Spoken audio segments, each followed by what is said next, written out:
নমস্কার বন্ধুরা, সুপ্রভাত। কিন্তু বন্ধুরা, আমার ক্ষেত্রে সুপ্রভাত নয়, কারণ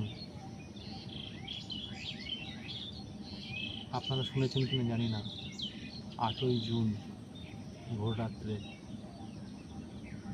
ধর্মতলা থেকে পুরী যাওয়ার পথে যে বাসটি যাচ্ছিল, আমার ভাই ওই বাসে চালক ছিল।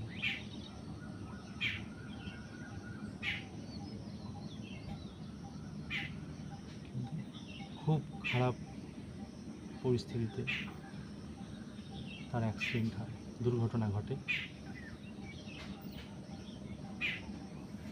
এখন তার পরিস্থিতি খুব অন্যরকম অবস্থায় রয়েছে। তার একটা অঙ্গহানি হয়েছে। আজকে আপনাদের কাছে এসেছি এই জন্যই, কোনো প্রাণায়াম, যোগা, অন্য কিছু করতে আমি আসি। আমি মনে করি আপনাদেরকে বলা উচিত, আপনারা ভগবানের কাছে প্রার্থনা করবেন এবং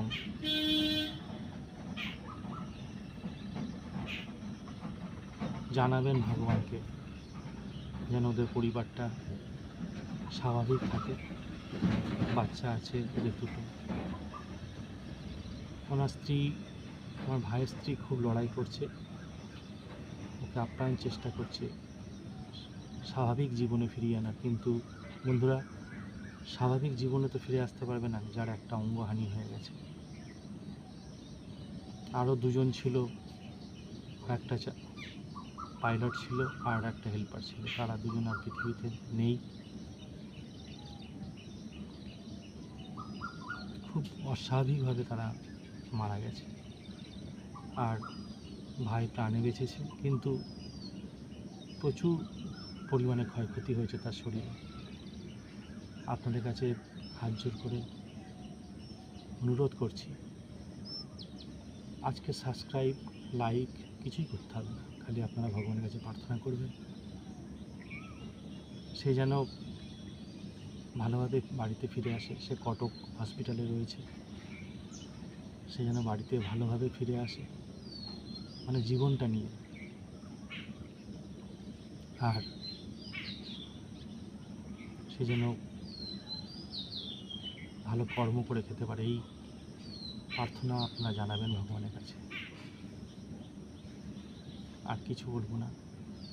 এর আগে আমি একটা রিল ছাড়ার চেষ্টা করেছিলাম, আমি জানতাম না যে অ্যাক্সিডেন্টটা ঘটেছে। খবরটা পাওয়ার পর সেই রিলটাও আমি ছাড়িনি। যোগা, আপনারা প্রার্থনা করুন যেন সে বাড়িতে তাড়াতাড়ি ফিরে আসে এবং স্বাভাবিক জীবনযাপন শুরু করতে পারে। এই বলে আজকে এই পর্যন্তই রাখছি বন্ধুরা। ভালো থাকবেন আর রাস্তাঘাটে খুব সাবধানে চলবেন। দিনকাল খুব একটা ভালো না। আপনার বাড়ির ছোট ছোট শিশুদের সাবধানে চলতে বলবেন। নমস্কার বন্ধুরা।